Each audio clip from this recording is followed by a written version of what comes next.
కొన్ని విషయాలు అంటే ప్రార్థన గురించి నేను కొన్ని విషయాలు ధ్యానించడానికి పంచుకున్నారు.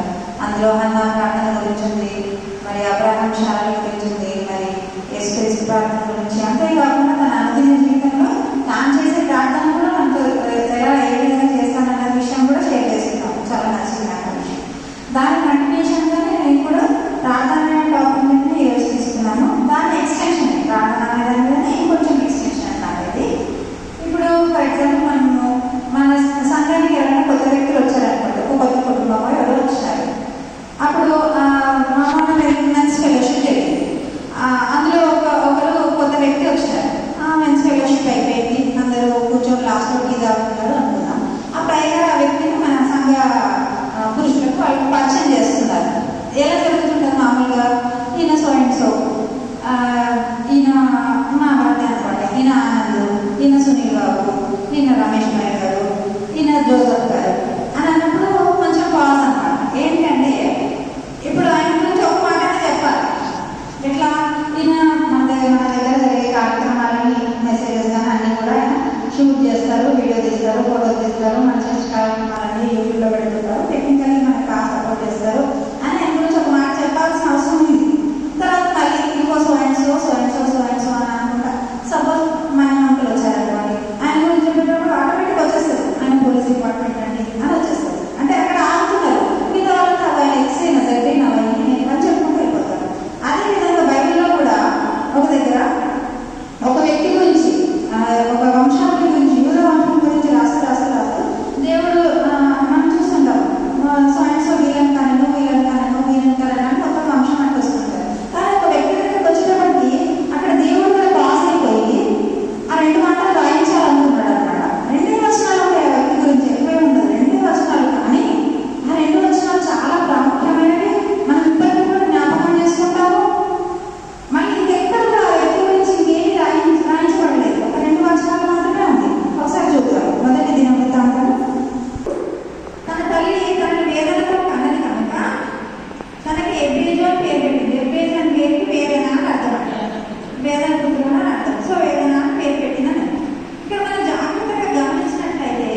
ప్రార్థన విధుల్లో ఎబ్బేజు ప్రార్థన అని చెప్పుకుంటారు.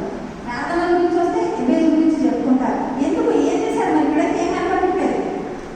మరి మనం ప్రార్థిస్తే ఇప్పుడు దొరుకుతుందా ఏమన్నా? మరి ఎబ్బేజులాగే ప్రార్థిద్దాం.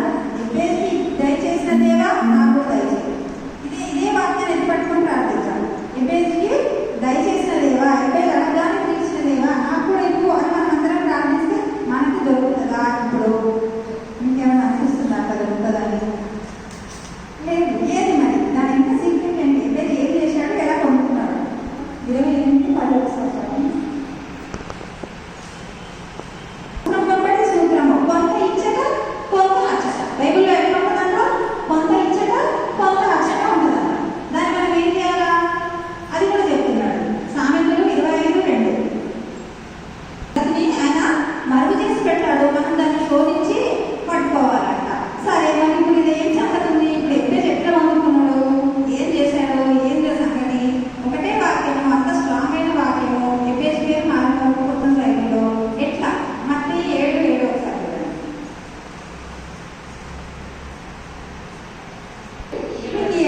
వెతుకుడి మీకు దొరుకుతుంది, తక్కువ మీకు ఇవ్వడం. అంత ఈజీయా?